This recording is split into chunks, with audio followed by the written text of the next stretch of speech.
हवा में घुलता जहर लोगों के लिए परेशानी का सबब बन गया है। आज लोग इतने ज्यादा परेशान हैं कि वो खुली हवा में सांस लेने के लिए मजबूर हैं। नमस्कार, आप देखना शुरू कर चुके हैं हमारा digital platform news state Uttar Pradesh Uttarakhand और मैं हूं आपके साथ गौरव किशोर शर्मा। और आज हम बात करेंगे दिल्ली एनसीआर में बढ़ते प्रदूषण से निजात पाने के लिए कि इससे निजात कैसे मिल सकती है।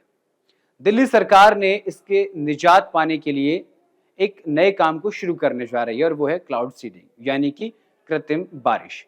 क्या कृत्रिम बारिश के बाद इस प्रदूषण से मुक्ति मिल जाएगी? क्या कृत्रिम बारिश की वजह से लोगों को कोई परेशानी तो नहीं होगी?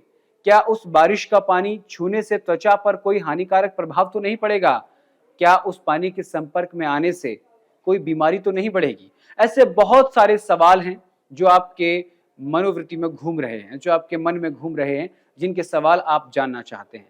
चलिए, आज हम आपको बताएंगे कि आखिर कृत्रिम बारिश कैसे होती है, क्यों होती है और इसके क्या फायदे हैं और क्या नुकसान है। सबसे पहले आपको बता दें कि बढ़ते प्रदूषण के बाद निजात पाने के लिए कृत्रिम बारिश को कराया जा रहा है। कृत्रिम बारिश में एक केमिकल का इस्तेमाल होता है और उस केमिकल का इस्तेमाल बेहद कम मात्रा में होता है और इसे क्लाउड सीडिंग बोलते हैं। कैसे? कि एक जहाज के विंग्स में क्लाउड सीडिंग की जाती है। विंग्स में वो केमिकल लगाया जाता है और जब वो क्लाउड्स यानी बादलों के ऊपर जहाज चला जाता है, उसके बाद उन्हें बस्ट किया जाता है। उसके बाद बादल बरसने लगते हैं, जिसे बेमौसम बरसात कहते हैं। बेमौसम बरसात के जरिए आप ये समझ सकते हैं कि उस पानी से किसी को नुकसान होगा या नहीं। तो आपको बता दें कि उसमें जो केमिकल मिलाया जाता है उसका नाम होता है, आपको बता दें, सिल्वर आयोडाइड। सिल्वर आयोडाइड का जो इस्तेमाल है वो चांदी बनाने में भी किया जाता है और कई ऐसी चीज़ों में किया जाता है। लेकिन ये कितनी मात्रा में होना चाहिए जो इंसानी शरीर को नुकसान ना दे।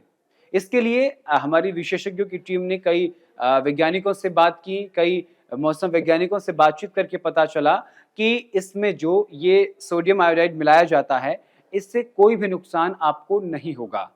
किसी भी तरीके की परेशानी आपको इससे नहीं होगी क्योंकि ये बेहद ही कम मात्रा में मिलाया जाता है और ये वही बारिश का पानी होता है जो मानसून के दौरान बारिश होती है। बस अंतर इतना है कि ये बेमौसम बरसात होती है और ये क्लाउड सीडिंग के जरिए कराई जाती है।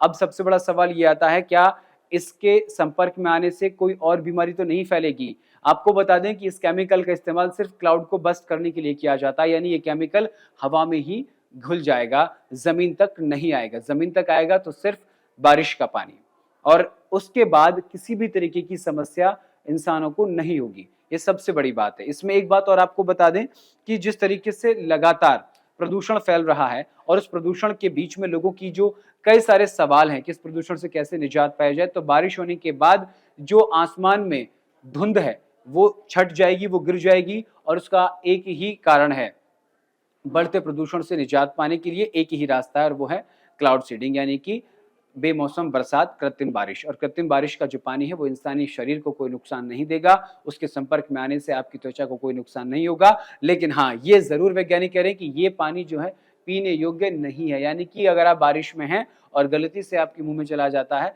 तो ज्यादा मात्रा में ना जाए, इसका ध्यान रखना है। और जो छोटे बच्चे हैं, जो 5 साल से कम आयु के बच्चे हैं, ध्यान रखने वाली बात यह है कि वो भी इस बारिश में ना भीगें, जो 5 साल से कम उम्र के बच्चे हैं। और ये पानी पीने योग्य नहीं है और 5 साल से कम के बच्चे इस बारिश में ना भीग पाएं, इसका विशेष ख्याल रखना है। तो तमाम सवालों के जवाब देती हमारी इस रिपोर्ट में फिलहाल के लिए इतना ही। देखते रहिए न्यूज स्टेट उत्तर प्रदेश उत्तराखंड। नमस्कार।